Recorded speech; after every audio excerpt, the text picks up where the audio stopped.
At Christmas dinner, my son asked, "Mom, how are you liking the car?" I replied, "What car?" My lying daughter-in-law's face went whiter than fresh snow. Then that actress faked a dramatic fainting spell right there at the table. She just didn't expect me to find out everything. Bianca suddenly clutched her chest and collapsed backward in her chair like she was performing for an audience. The wine glass in her hand tumbled to the floor, red liquid spreading across the hardwood like spilled blood. "She's faking," I said immediately, not moving from my seat. "Mom, she wouldn't do that," Tyler said, already jumping up to help her, his chair scraping against the floor. "We need to get her to the hospital." Of course I went along. Someone had to witness this performance, and after 30 years of raising Tyler alone, I'd developed a sixth sense for detecting lies. The drive to the hospital was tense. Tyler kept checking on Bianca in the rearview mirror while she maintained her barely conscious act. I sat in the passenger seat, watching this charade unfold and feeling my suspicion grow with every fake whimper. At the hospital, Bianca lay on the gurney with her eyes fluttering dramatically. The nurses bustled around, checking her vitals while she played her part to perfection. When she finally came to, after 20 minutes of medical theater, she launched into her prepared sob story. "Honey, I'm so sorry," she whimpered to Tyler, reaching for his hand with trembling fingers. "I crashed the car that was supposed to be delivered to your mom. I didn't tell you because I didn't want to stress you out. You just got back from that business trip yesterday, and you were already so tired." Wait, what car? That's when everything clicked into place like puzzle pieces, forming a very ugly picture. Let me explain what's really going on here, because this story is more twisted than a pretzel factory having a bad day. My son Tyler is 30 years old and worth about $8 million. He built a software company from nothing, the same kid I raised working 3 jobs when his father abandoned us 27 years ago. Tyler was only 3 when Richard walked out, owing rent and leaving bills scattered everywhere like confetti after the world's worst party. I worked at a diner from 6 a.m. to 2 p.m., cleaned offices from 3 to 9 p.m., and stocked shelves at the grocery store on weekends. Some nights I fell asleep at the kitchen table, still in my uniform, with Tyler's homework spread in front of me. But we made it work. Tyler was brilliant even as a kid, always tinkering with computers and talking about algorithms I didn't understand. But here's where it gets interesting. 3 years ago, Tyler's software sale to Microsoft made the local papers, a feel-good story about a local boy who made it big. The article included his photo and mentioned his company's value. Suddenly, after 27 years of complete silence, guess who shows up wanting to reconnect with his successful son? That's right, dear old dad Richard, with perfect timing and empty pockets. Tyler was so hungry for a father that he welcomed Richard with open arms. I understood why. Every kid wants to believe their absent parent left for noble reasons, not because they were a deadbeat who couldn't handle responsibility. 6 months after Richard's miraculous return, he introduced Tyler to Bianca, a sweet young woman who seemed perfect for my son. She was charming, attentive, and said all the right things about wanting a family. They dated for a year, got married in a small ceremony, and Tyler moved to another city with his new wife. He was finally living his dream of having a complete family, father, wife, the whole package. Except Tyler had bought me a car last week as an early Christmas gift. Since he was traveling for business, he asked Bianca to deliver it when she visited while he was gone. Tyler got back yesterday, and this was the first chance he'd had to ask me about it. The problem? Bianca never delivered any car, and now she's lying about crashing it. "I feel terrible," Bianca continued at the hospital, tears streaming down her face in perfectly timed drops. "The roads were so slippery from the rain, and the other driver just ran into me at that intersection near your mom's house. The mechanic said the frame was bent, and it would cost more to fix than it was worth, so I had to sell it for parts just to cover the towing." Tyler bought every word. When you're desperate for family, you'll believe anything to keep the fantasy alive. I watched my son's face as he absorbed her story, saw the concern and guilt there. He was already blaming himself for asking her to deliver the car. "Don't worry, Mom," Tyler said, looking between his wife and me with earnest eyes. "I'll get you another car, a better one. The important thing is that Bianca's okay." I bit my tongue. My brilliant son had built a tech empire from scratch, but when it came to reading people, he had the emotional intelligence of a golden retriever, trusting and completely missing the obvious tricks. As we left the hospital, I caught Bianca's reflection in the automatic doors. For just a moment, when she thought no one was looking, her helpless victim mask slipped.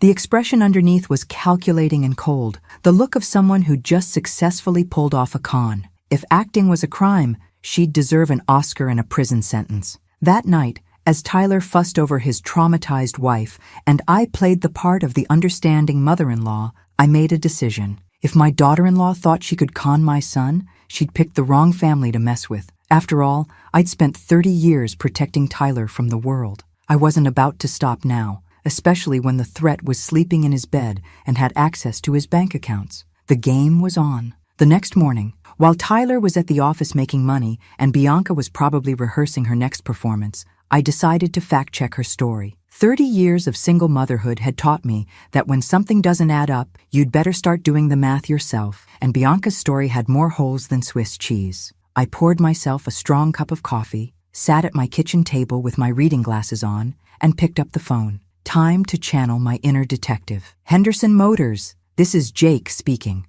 Hi, this is Helena Morrison. You delivered a car to my daughter-in-law, Bianca Morrison, about 10 days ago. A white Toyota Camry? Oh sure, the white Camry. Beautiful car, fully loaded. Is everything okay with it? I paused, choosing my words carefully. Actually, that's what I'm calling about. She mentioned there was some kind of accident? Accident? Jake's voice went up an octave, genuine confusion clear in his tone. Ma'am, I delivered that car personally to the address she provided. She was thrilled when I arrived, signed all the paperwork with the biggest smile I'd seen all week, even took photos with it, said she wanted to document the moment. My grip tightened on the phone. Photos. How nice. There was a pause. Then Jake continued. Actually, now that I think about it, she did ask some unusual questions about the resale value and how quickly someone could transfer ownership.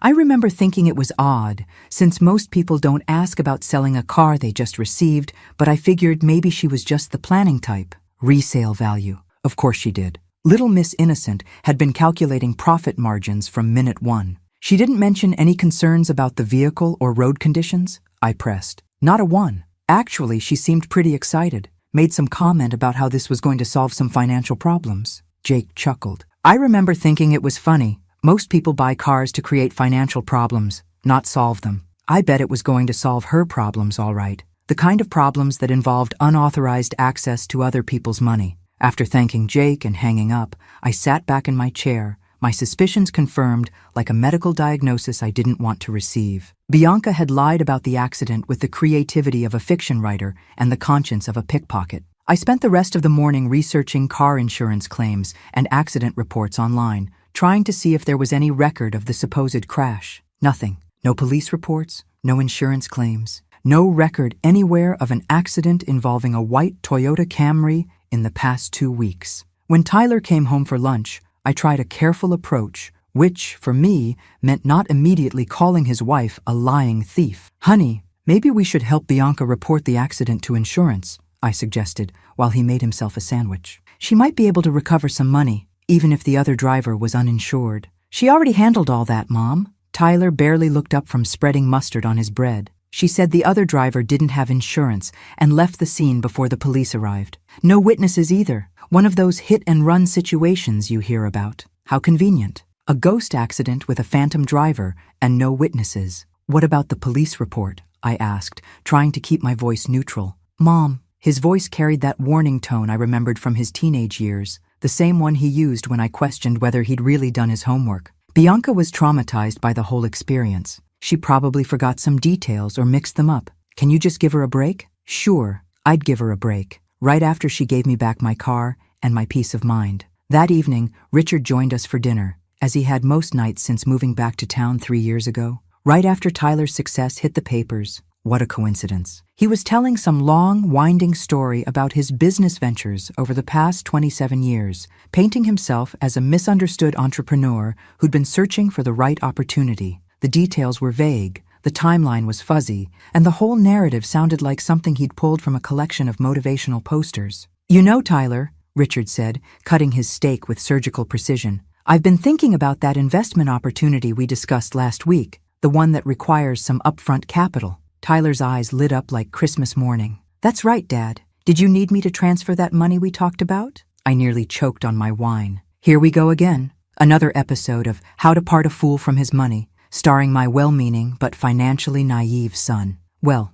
if you're sure it's not too much trouble, son," Richard said, with just the right amount of hesitation, "just until the deal closes next month." "Of course not. Your family." And there it was, the magic word that made Tyler's critical thinking disappear faster than free samples at Costco. Later, as I loaded the dishwasher and tried to process the evening's events, I caught a glimpse of Bianca and Richard on the back patio through the kitchen window. They were standing close together, heads bent in intense conversation. Their body language was familiar, comfortable, not like two people who were still getting to know each other. When Tyler wandered out to join them with his coffee, they immediately stepped apart like teenagers caught kissing behind the school building. The conversation switched to harmless topics: the weather, the neighbor's new fence, Tyler's work schedule. But I'd seen enough. Something was definitely going on between those two. And it had nothing to do with normal in-law bonding. The way they moved around each other, the quick glances, the seamless way they changed subjects when Tyler appeared, it all screamed conspiracy. I finished cleaning the kitchen and went to bed, but sleep didn't come easily. My mind kept churning over the details. The missing car, the phantom accident, the convenient timing of Richard's return, the suspicious investment opportunities, and now this obvious secret communication between my son's wife and father. Individual coincidences could be explained away, but this many red flags pointed to something much bigger than a simple car accident. The question was, how deep did this go, and how much was Tyler already in? I needed concrete information about Richard's past, so the next morning I drove to our old neighborhood to see Donna Rosa. She'd lived on Maple Street for 40 years and had a memory sharper than her garden shears. If anyone could tell me the truth about Richard Morrison, it would be her. The neighborhood looked smaller than I remembered, the houses more worn down, but Rosa's garden was still immaculate. I found her kneeling among her rose bushes, wearing the same style of cotton dress and sun hat she'd worn for decades. "Helena!" she called out, struggling to her feet and wiping dirt from her hands. "What a surprise. What brings you back to the old neighborhood?" "I wanted to ask you about Richard," I said, deciding to cut straight to the chase. At our age, there wasn't time for extended pleasantries. Her weathered face immediately darkened like storm clouds gathering. That man. I wondered when someone would come asking about him. "Sit down, Mija. You're going to need to hear this." We settled on her front porch, the same place where she used to shell peas while keeping an eye on all the neighborhood kids. The wicker chairs creaked under our weight, and I could hear the distant sound of children playing in a nearby yard, a sound that took me back to when Tyler was small. "Richard disappeared owing 3 months' rent to Mrs. Garcia next door," Rosa began, settling into her storytelling rhythm. "Left bills scattered all over that apartment like confetti after the world's most expensive party that nobody wanted to attend. Electric company, phone company, credit cards, everyone came looking for him. He never sent money, letters,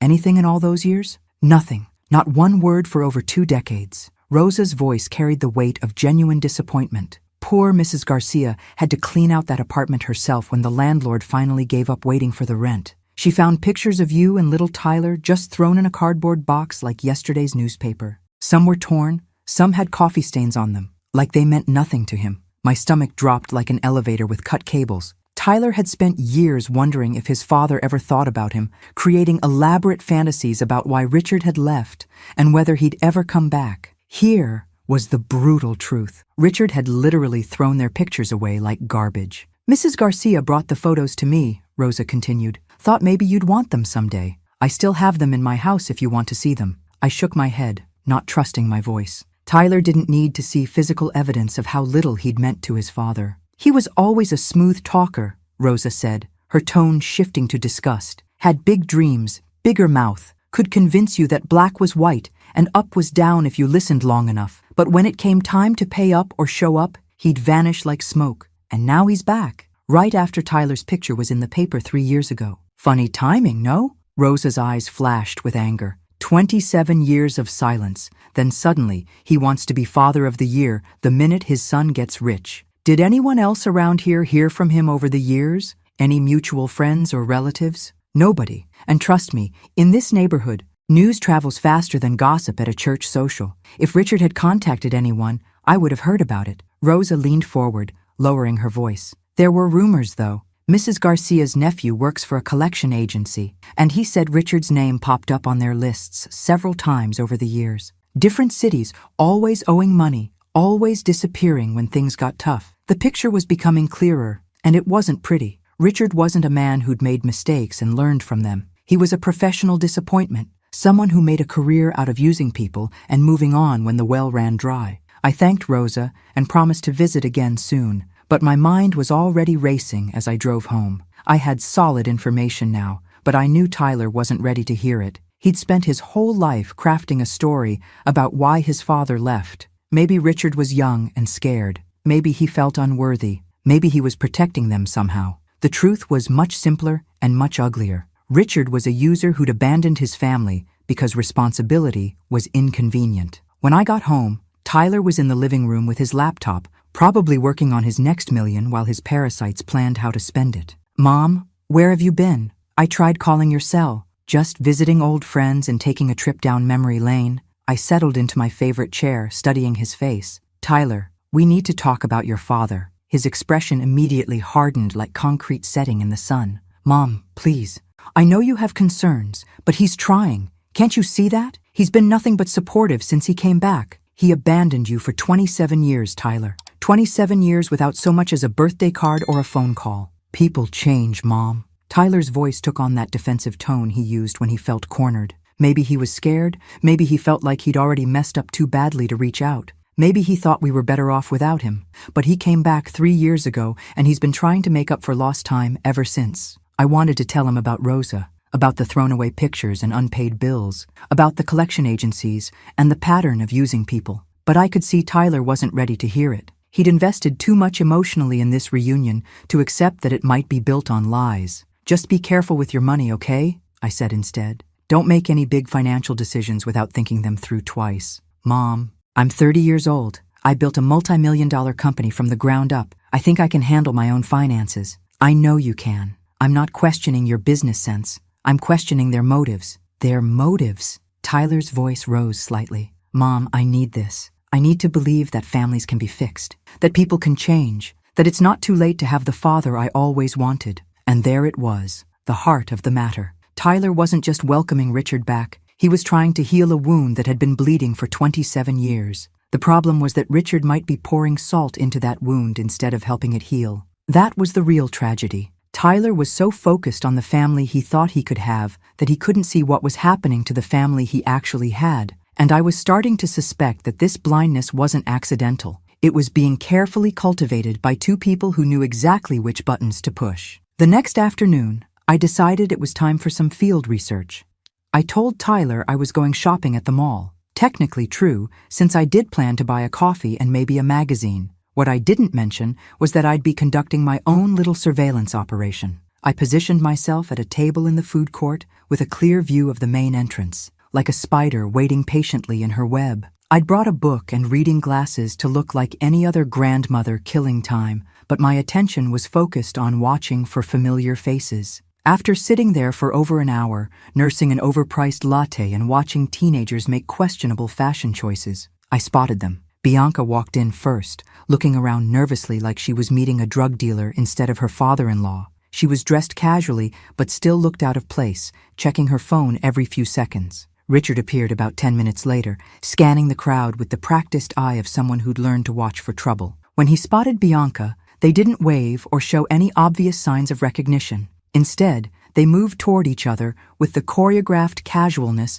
of people who'd done this before. They chose a table near the Barnes & Noble entrance, partially hidden behind a decorative pillar, but with clear sight lines to the exits. Professional paranoia or guilty consciences? I was betting on the latter. I moved closer, abandoning my book and pretending to browse the jewelry kiosk about 20 feet away. My hearing wasn't what it used to be, but I caught fragments of their conversation carried on the mall's echo. "Told you we needed to be more careful. She's asking too many questions." Tyler's starting to notice the patterns. My heart rate spiked. They were talking about me, and they were talking about Tyler noticing something. Noticing what? The financial irregularities? The timing coincidences? The way they seemed to communicate without words? I fumbled with my phone, trying to get a decent photo without being obvious about it. My camera skills were roughly equivalent to my ability to perform brain surgery, but I managed to capture one blurry image that clearly showed both their faces and their intense conversation.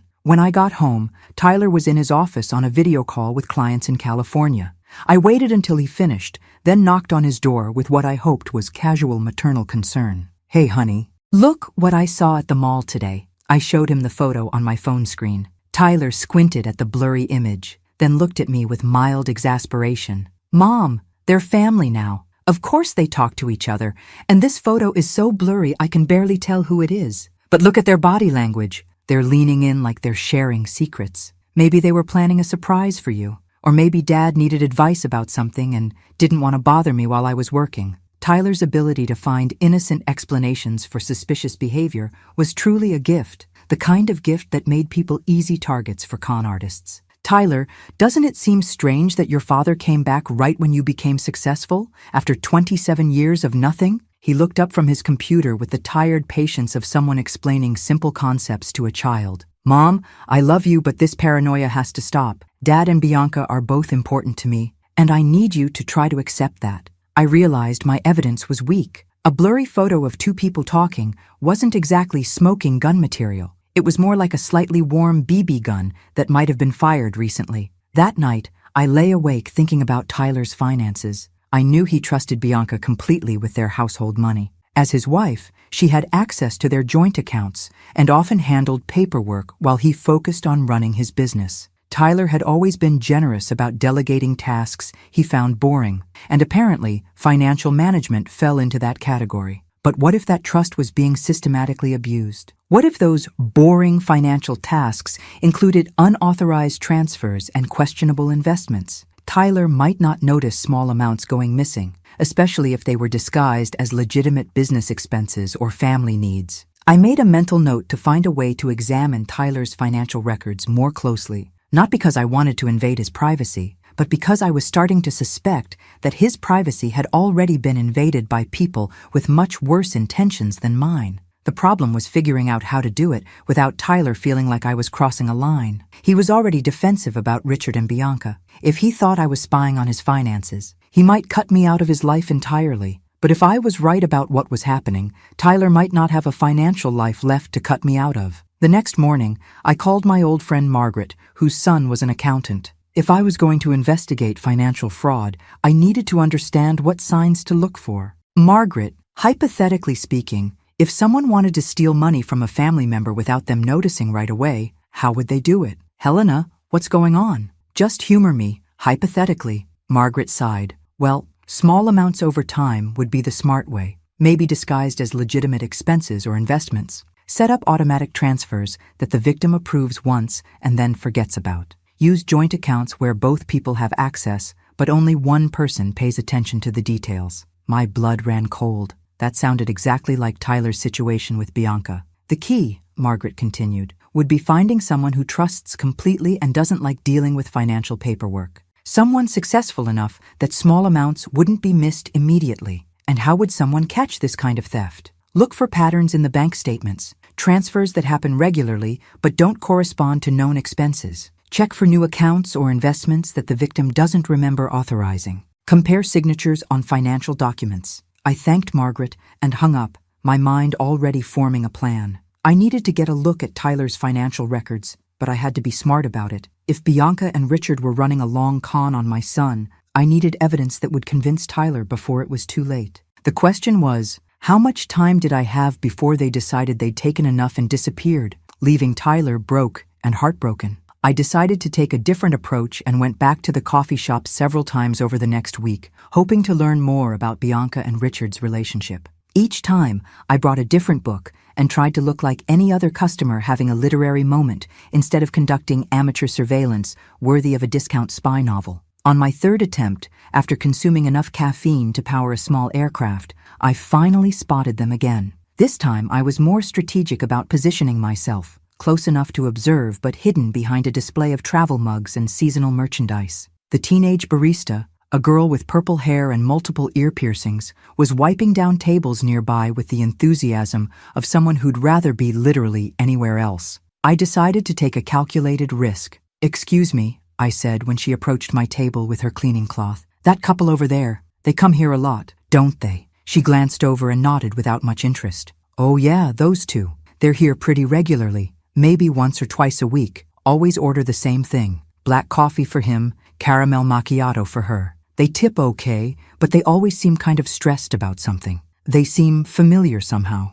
How long have they been coming here? The girl thought for a moment, her face scrunching up in concentration. I've been working here for about 18 months, and they were already regulars when I started. So at least that long, maybe longer. They definitely have that been doing this forever vibe. You know? That timeline would put their relationship back to before Bianca even met Tyler, or at least very early in their courtship. Interesting. Like finding out your favorite restaurant had been serving cat food the whole time. Technically possible, but highly suspicious. They always seem so serious when they talk, I commented, trying to keep my voice casual. Yeah, they do. And they never really seem happy to see each other, if you know what I mean. Like, not like family or friends would be. More like, she paused, searching for the right comparison. Like business partners who don't particularly like each other, but need each other for something. Business partners. That phrase hit me like a cold slap across the face. They always sit in that same corner, the girl continued, warming to the subject now that she had an audience.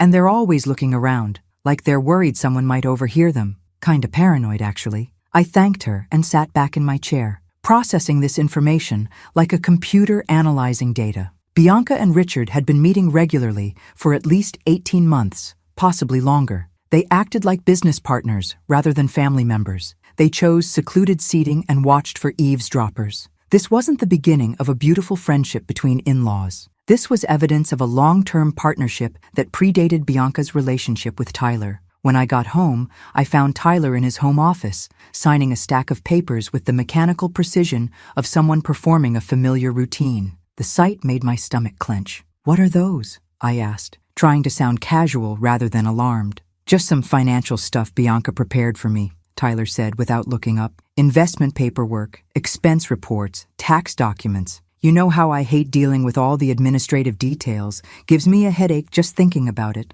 I watched him sign document after document without reading them, trusting his wife's explanations completely. Tyler, do you actually review these before you sign them? Bianca explains them to me, he said, finally glancing up with mild irritation. She's got a good head for numbers, and she knows I trust her judgment completely. Why would I need to read every line when I have someone I trust handling the details? But shouldn't you at least skim them? Just to know what you're agreeing to? Tyler's expression shifted to the patient tolerance of someone explaining obvious concepts to a slow child. Mom, I trust my wife. She handles our personal finances so I can focus on growing the business. It's called division of labor. She's good with money management. I'm good with technology and client relations. The innocent logic was heartbreaking. Tyler had built his entire financial life on the assumption that the people closest to him had his best interests at heart. It was a beautiful philosophy and a terrible vulnerability. Besides, Tyler added,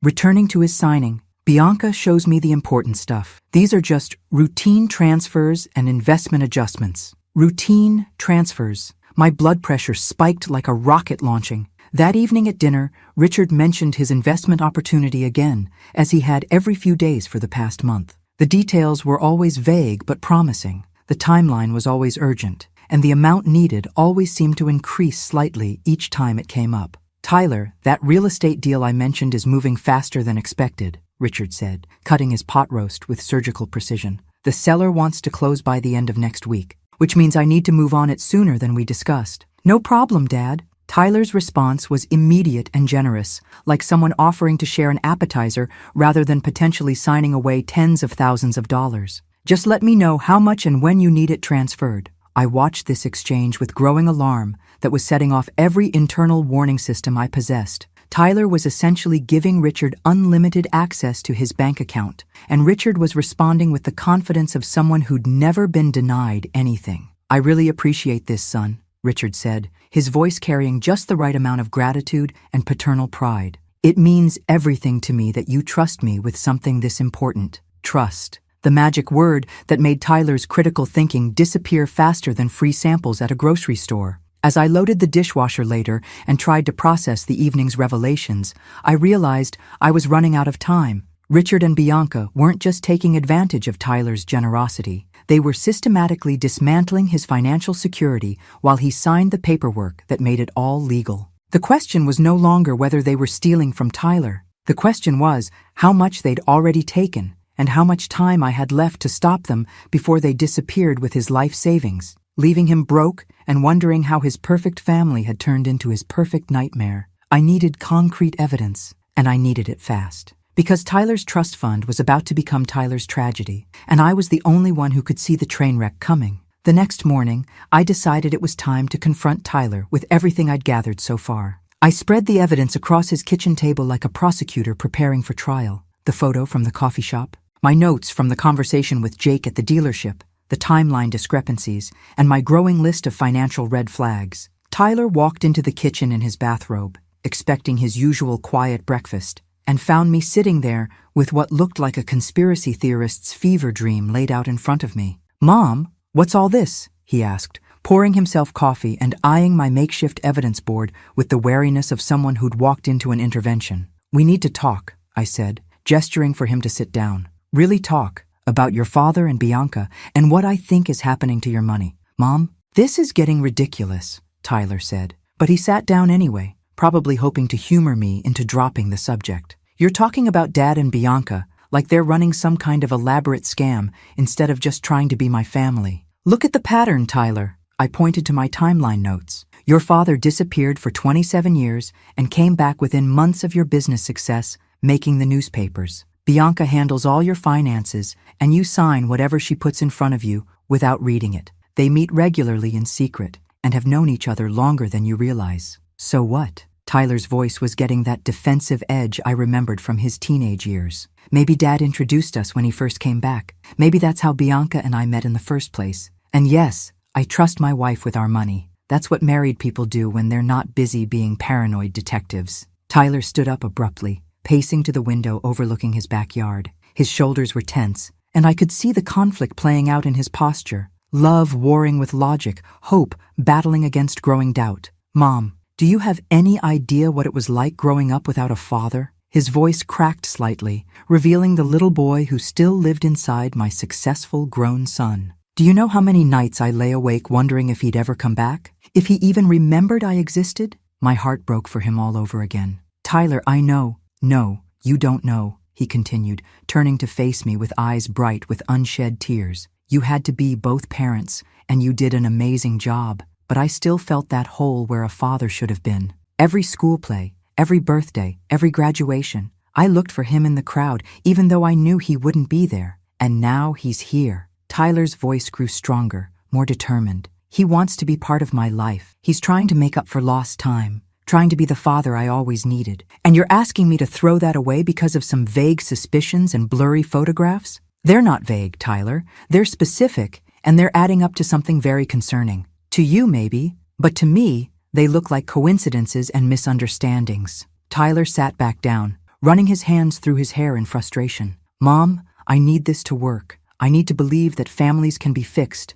that people can change, that it's not too late to have the relationships I always wanted." That afternoon, as if summoned by some cosmic sense of timing, Bianca came to see me while Tyler was at work. She knocked on my door with her usual sweet smile, but today it seemed strained around the edges. "Helena, can we talk? I'm worried about Tyler." I invited her in, curious to see what angle she'd take this time. She settled on my couch with the careful positioning of someone who'd rehearsed this scene. "He's been so stressed lately," she said, folding her hands in her lap like a well-behaved schoolgirl. "I think all this tension between us is really affecting him. He's not sleeping well, and he's been distracted at work." The audacity was breathtaking. This woman was potentially robbing my son blind, and she was sitting in my living room expressing concern for his well-being. "I understand that it's difficult to share Tyler with new people," she continued, her voice dripping with practiced empathy. "You've had him to yourself for so long, been his whole world. It must be hard to adjust to him having a wife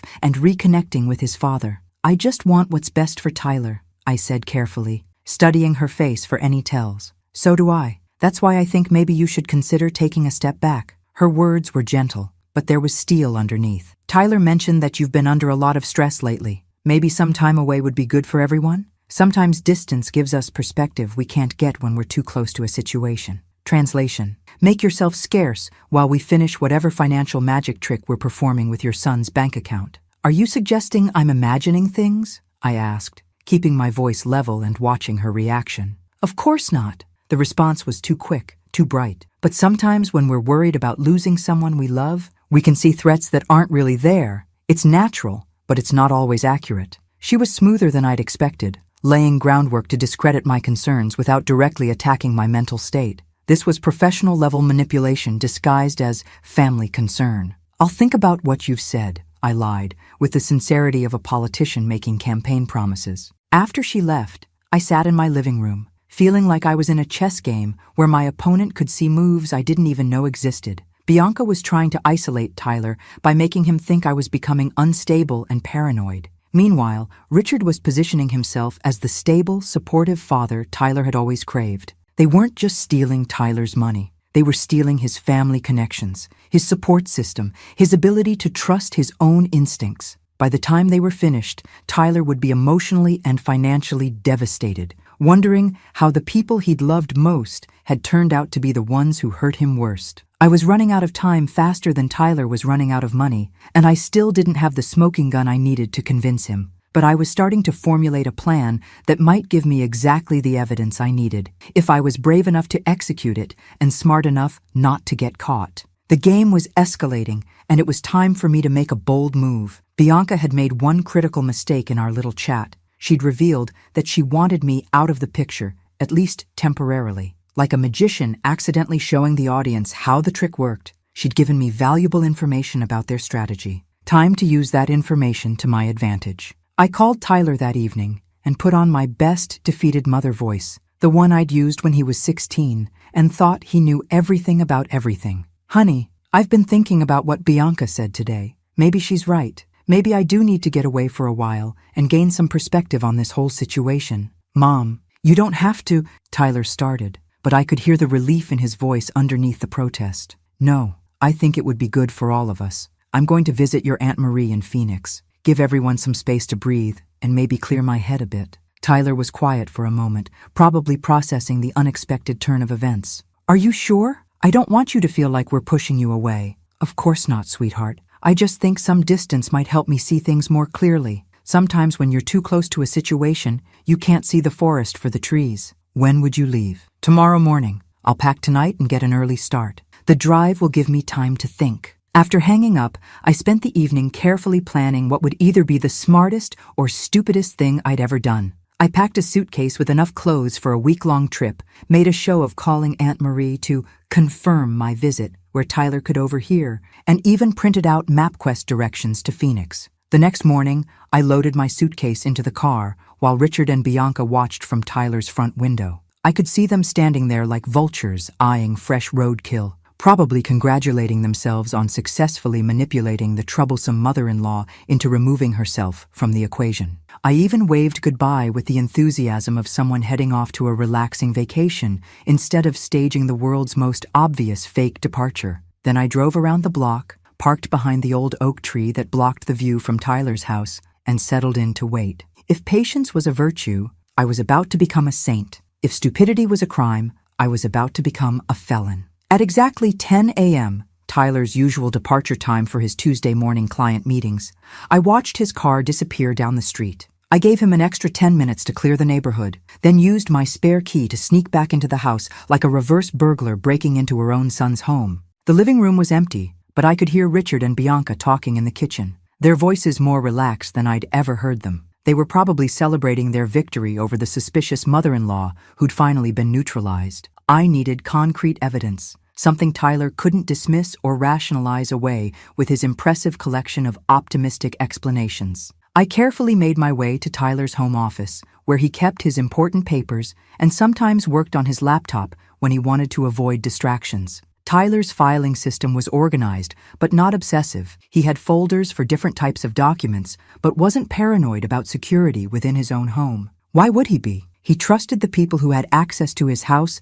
and his life. I started with the investment folder, pulling out the documents Richard had given Tyler to review over the past few months. Under the fluorescent desk light, with time to examine them carefully, several things immediately stood out. The letterheads looked professionally designed, but generic, the kind of thing someone could create with basic computer software rather than actual corporate branding. The contact information led to P.O. boxes and answering services rather than real business addresses. Most damning, several of the investment opportunities were for companies I couldn't find any trace of online, despite Tyler's fast internet connection and my admittedly amateur detective skills. I took photos of the most suspicious documents with my phone, building a case one questionable contract at a time. Then, I heard voices getting louder in the living room, and my heart rate spiked like I'd just chugged espresso. Moving as quietly as possible, I crept closer to the doorway and positioned myself where I could listen without being seen. "Told you we needed to be more careful after that coffee shop incident,"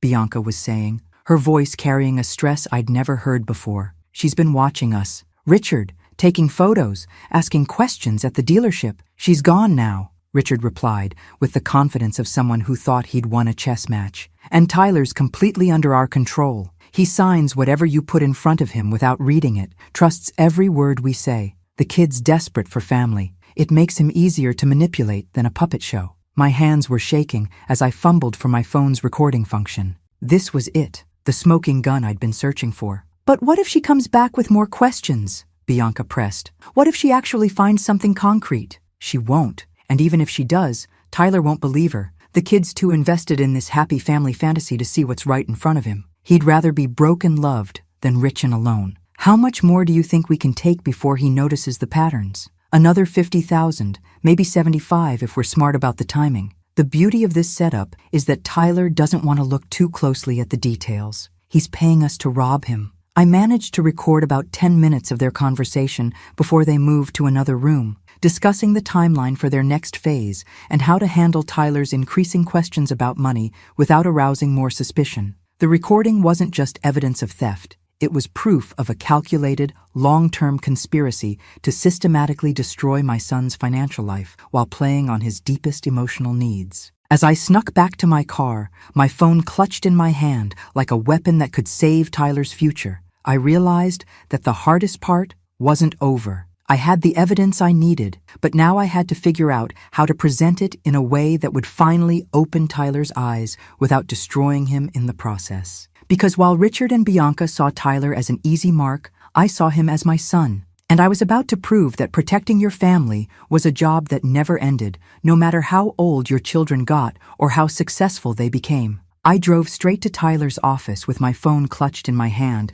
like evidence that could change everything, because that's exactly what it was. The recording was damning enough to convince any reasonable person, but I knew Tyler wasn't operating on pure reason when it came to his father and wife. The office building's lobby was busy with the usual Tuesday morning traffic, people in business attire hurrying to meetings, delivery drivers with packages, the low hum of professional ambition in motion. I felt completely out of place, like an amateur detective who'd stumbled into a real crime scene. "Mom?" Tyler looked up in surprise as I walked into his office without knocking. "I thought you were driving to Phoenix today." "I was," I said, closing his office door behind me and turning the lock with deliberate emphasis. "But something came up that couldn't wait. Something that's going to change everything." Tyler's face immediately tensed, like he was bracing for impact. "Mom, if this is more conspiracy theories about Dad and Bianca, just listen." I pulled out my phone and set it on his desk between us like a bomb waiting to explode. "Really listen, without interrupting or immediately thinking of 17 different innocent explanations." Tyler leaned back in his chair, arms crossed defensively. "Fine, but this better be good." I pressed play on the recording. Richard's voice filled the room, clear and unmistakable. "She's gone now, and Tyler's completely under our control. He signs whatever you put in front of him without reading it." Tyler went very still, like a computer that had just encountered a fatal error. Bianca's voice came next. "What if she comes back with more questions?" "Richard, Tyler won't believe her. The kid's too invested in this happy family fantasy to see what's right in front of him. He'd rather be broke and loved than rich and alone." Tyler's face went pale as he listened to the people he trusted most, discussing him like he was a mark in a con game rather than a son and husband they supposedly loved. "How much more do you think we can take before he notices?" Bianca's recorded voice asked. "Another 50,000, maybe 75 if we're smart about the timing." The beauty of this setup is that Tyler doesn't want to look too closely at the details. He's paying us to rob him. By the time the recording ended, Tyler was gripping the arms of his chair so tightly his knuckles had gone white. He stared at my phone like it contained footage of his own betrayal in high definition. That's really them?" he whispered, his voice barely audible. "Yes, I recorded this 2 hours ago at your house, after they thought I'd left for Phoenix. Tyler was quiet for a long time, staring out his office window at a world that had just shifted completely off its axis. When he finally spoke, his voice was flat and emotionless, like a computer reading data. They really think I'm that easy to manipulate? I'm afraid so. I reached across the desk and touched his hand gently. And Tyler, I've been looking at those investment documents Richard gave you. I think you need to have them examined by someone who knows about financial fraud, someone with more expertise than my suspicious mother instincts. The investments, you think they're all fake? I think you need to verify everything before you sign anything else. Some of those companies don't seem to exist anywhere but on paper. Tyler ran his hands through his hair, looking lost and betrayed, and about 10 years older than he had that morning. How long have they been planning this? How much have I already lost? I don't know for sure, but based on what I've learned, probably longer than we want to think about. What do I do now? The question came out like a plea from someone who just discovered that his entire reality was built on lies. First, we secure your finances immediately. Change all your passwords, freeze any accounts they have access to, and don't sign anything else without having it reviewed by your lawyer. Then we figure out exactly what they've already taken and whether we can get any of it back. Tyler nodded slowly, but I could see the devastation in his eyes. This wasn't just about money. It was about trust, love, family, and every hope he'd nurtured for the past 3 years. I really believed Dad wanted to know me, he said, his voice breaking slightly. Maybe part of him does, Tyler. People are complicated, but that doesn't excuse what they're doing to you. And Bianca, I trusted her with everything. Our future, our money, our entire life together. I know you did. And that's not your fault. That's what people do when they love someone. You're supposed to be able to trust your family. Tyler was quiet for another moment, processing the magnitude of what we'd discovered. What if we're wrong about everything? What if there's some explanation for all this? Then we'll find out when we investigate properly with qualified professionals. But Tyler, you heard that recording. Even if they're not stealing from you, which I think they are, they're definitely manipulating you and laughing about it behind your back. He nodded reluctantly, like someone accepting a medical diagnosis they didn't want to receive. Yeah, I heard it. We can get through this, I told him, squeezing his hand. We've gotten through worse things together, and we'll get through this too, but we have to be smart about how we handle it. Tyler looked at me with something that might have been respect mixed with gratitude. I should have listened to you sooner. You weren't ready to hear it then, and that's okay. Sometimes we have to learn things in our own time, even when the tuition is expensive. How expensive do you think this lesson is going to be? We'll find out. But Tyler, whatever the cost, you're going to survive this. And you're going to be smarter and stronger because of it. He managed a weak smile.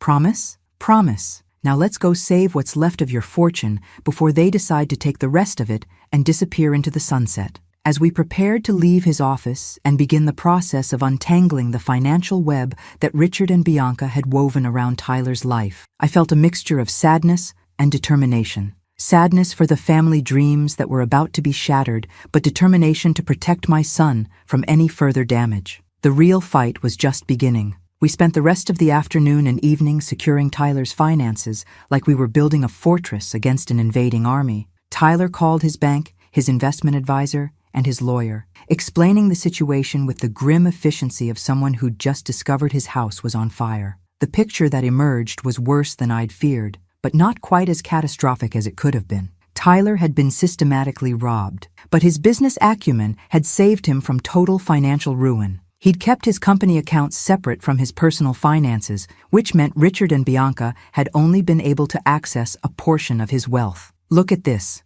Tyler said, spreading bank statements across his dining room table like evidence in a murder trial. I remember Bianca telling me these transfers were for tax planning purposes, putting money aside for quarterly payments. But looking at them now, the transfers totaled nearly $75,000 over the past year, going to accounts that Tyler couldn't clearly identify. The amounts were strategically small enough to avoid triggering automatic bank alerts, but they added up to more than most people made in 2 years. And these investment documents from Dad, Tyler continued, examining Richard's paperwork with the scrutiny he should have applied months ago. Half of these companies don't exist. The other half are legitimate businesses, but the account numbers and contact information have been altered. It was a sophisticated scam that took advantage of Tyler's trust and his dislike of financial paperwork. They'd created a paper trail that looked legitimate on the surface but fell apart under careful examination. We also discovered that several of Tyler's credit cards had charges he didn't remember authorizing.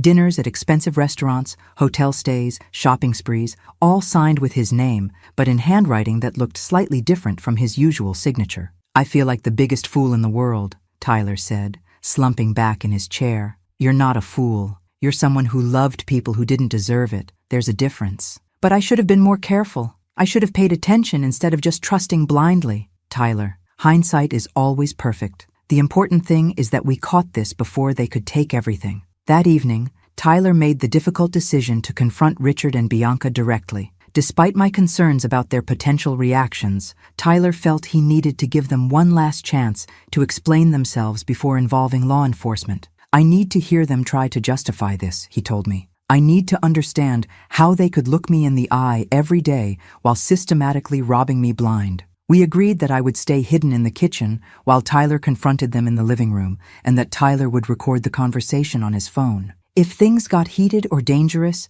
I would call the police immediately. When Tyler arrived home, Richard and Bianca were watching television like any normal couple enjoying a quiet evening. They looked up with welcoming smiles when Tyler walked in, completely unaware that their world was about to implode. "How was your day, honey?" Bianca asked, patting the couch cushion beside her. "You look tired." "I had an interesting day," Tyler said, remaining standing. "Mom decided not to go to Phoenix after all." I saw Richard and Bianca exchange the quickest of glances, a micro-expression of alarm that they tried to hide behind polite surprise. "Oh," Bianca said, her voice slightly higher than usual. That's unexpected. Is everything okay?" "Actually, no. Everything is not okay." Tyler pulled out his phone and set it on the coffee table. "I think we need to have a conversation about money and investments and trust and how sometimes the people you love most are the ones who hurt you worst." "Tyler, what's wrong?" Richard asked. But there was a note of caution in his voice now,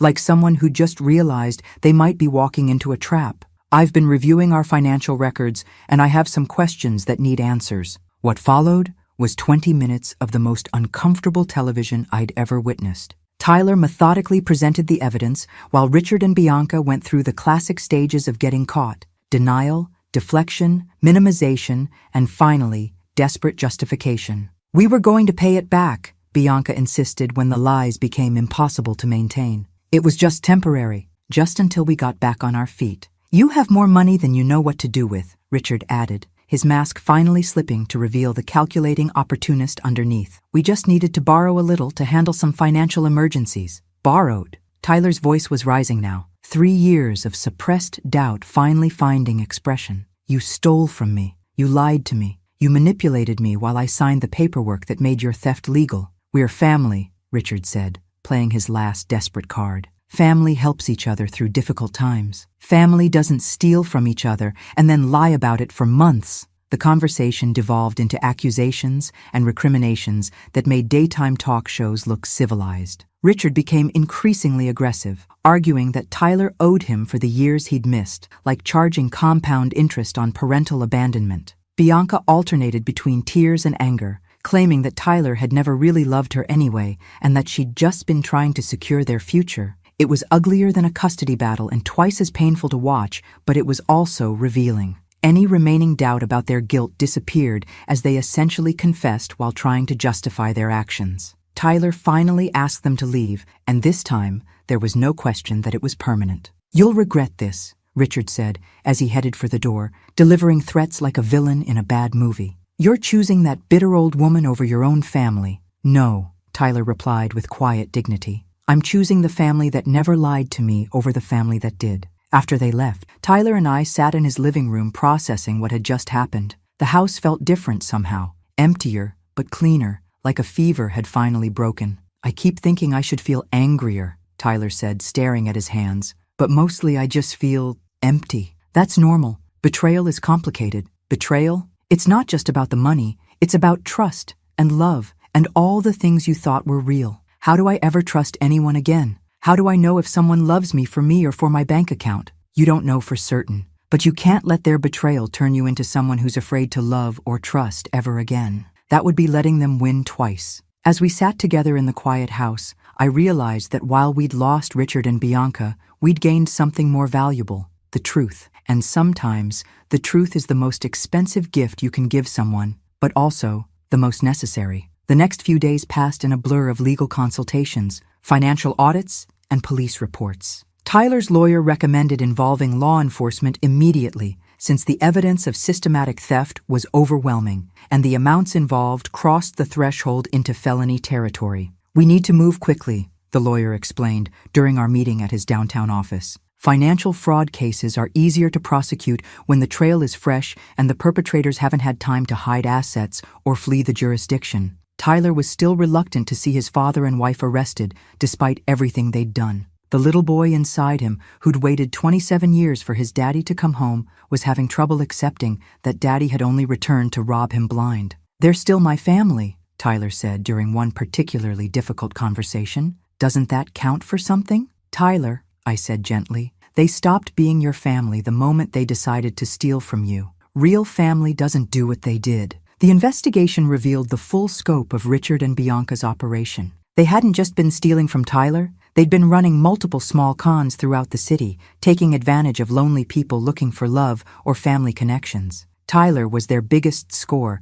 but he wasn't their only victim. Police found evidence that Richard had been using fake identities and forged documents for years, moving from city to city when his schemes fell apart. Bianca had a shorter criminal history, but showed a talent for emotional manipulation that made her the perfect partner for Richard's financial scams. They were a team, Detective Martinez explained. Richard would identify wealthy, lonely targets, and Bianca would get close to them emotionally while Richard handled the financial side. They'd been working together for at least 3 years before they targeted your son. The timeline made me sick. Bianca hadn't fallen in love with Tyler and then gotten corrupted by Richard. She'd been part of the plan from the beginning, playing a role designed to make Tyler vulnerable to his father's manipulation. Within a week, both Richard and Bianca were arrested. The local news picked up the story, painting Tyler as a successful businessman who'd been victimized by his own family. The attention was unwelcome, but necessary. It encouraged other victims to come forward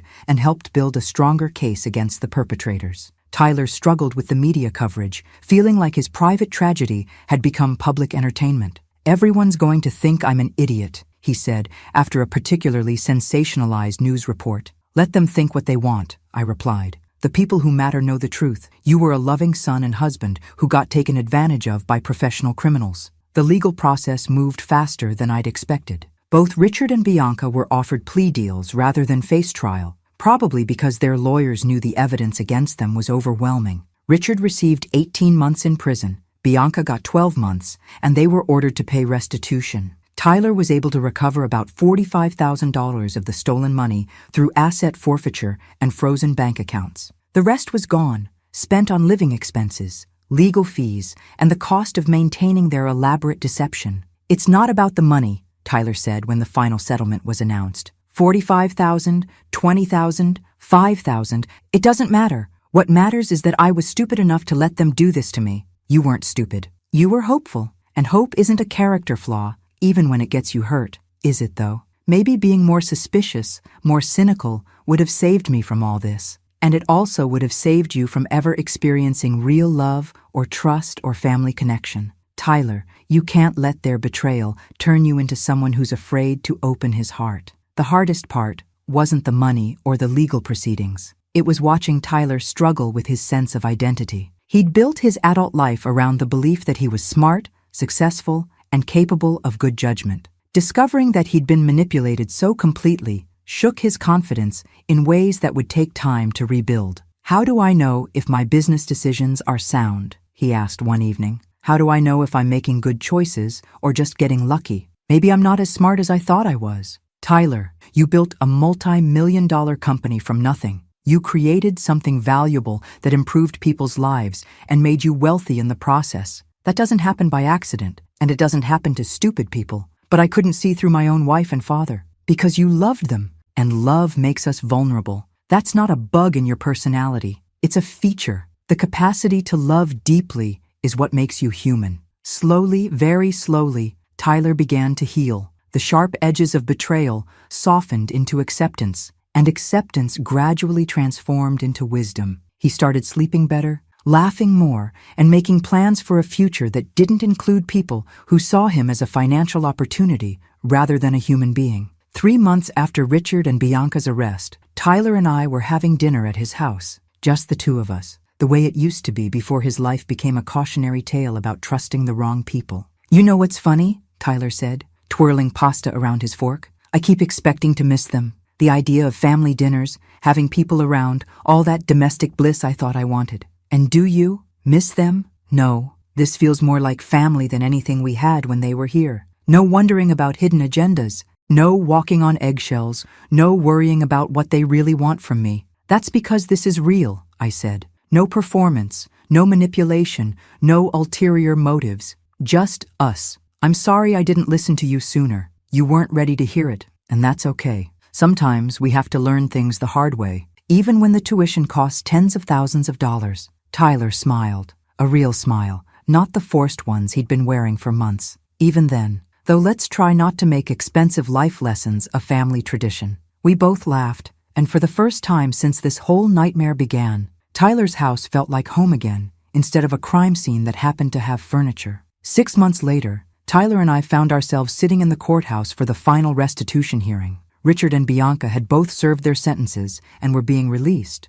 but the legal process required one last meeting to finalize the financial settlements. I watched them walk into the courtroom wearing orange jumpsuits and handcuffs, looking smaller and more ordinary than they had when they dominated Tyler's life. Prison had stripped away their polish and confidence, revealing them for what they really were, small-time criminals who'd gotten lucky with a particularly trusting target. Tyler sat beside me, his face calm but alert. The broken man who'd discovered his family's betrayal had been replaced by someone stronger and wiser, though the process of getting there had been painful to witness. "All rise for the Honorable Judge Patricia Chen," the bailiff announced. The hearing was brief and businesslike. Richard and Bianca had already served their sentences. Most of the restitution had been paid, and everyone just wanted to close this chapter and move on with their lives. "Mr. Morrison," Judge Chen addressed Tyler directly, "you've recovered approximately 60% of the stolen funds through various legal mechanisms.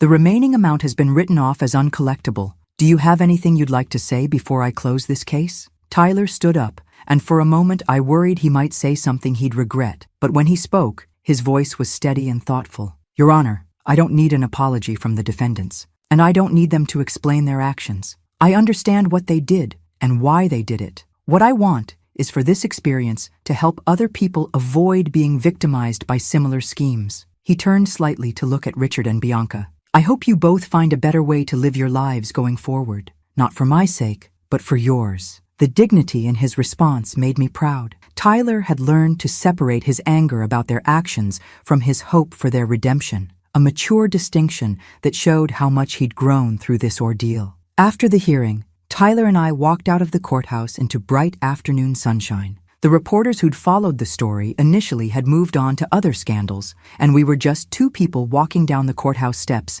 having survived their own personal hurricane. "How do you feel?" I asked as we reached the parking lot. "Relieved, like I can finally close that chapter and start writing a new one." Tyler paused beside his car. "You know what's strange? I keep expecting to feel more bitter about the whole thing. What do you feel instead?" "Grateful, I guess. Grateful that I found out the truth before they could take everything. Grateful that I had you to help me through it. Grateful that I learned the difference between people who love you and people who love what you can do for them." "And what is the difference?" Tyler thought for a moment. "People who love you want you to be happy and successful. People who love what you can do for them want you to be useful and generous. The first group celebrates your victories. The second group calculates how they can benefit from them. That's a hard-earned piece of wisdom. The most expensive kind." Tyler smiled. "But maybe also the most valuable." We drove home together, past the coffee shop where Richard and Bianca used to meet, past the neighborhood where Tyler grew up without a father, past all the places where this story had unfolded. But instead of feeling like we were driving through a crime scene, it felt like we were leaving the past behind and heading towards something better. "What do you want to do for dinner?" I asked as we pulled into Tyler's driveway. "Actually, I was thinking about cooking. It's been a while since I made your favorite pasta, the one with the mushrooms and extra garlic." "Sounds perfect." As we walked into the house together, Tyler put his arm around my shoulders in a gesture that had become natural again after months of rebuilding trust and connection. "Hey, Mom? Yeah? Thanks for not giving up on me, even when I was being stubborn and stupid about everything. That's what real family does, sweetheart. We stick around even when it's hard. We tell the truth even when it hurts, and we protect each other from people who want to hurt us. Even when those people are supposed to be family too? Especially then, Tyler nodded, understanding finally settling into his bones like knowledge that would never leave him. I think I get it now. Family isn't about blood or marriage or legal documents. It's about who shows up when things get hard,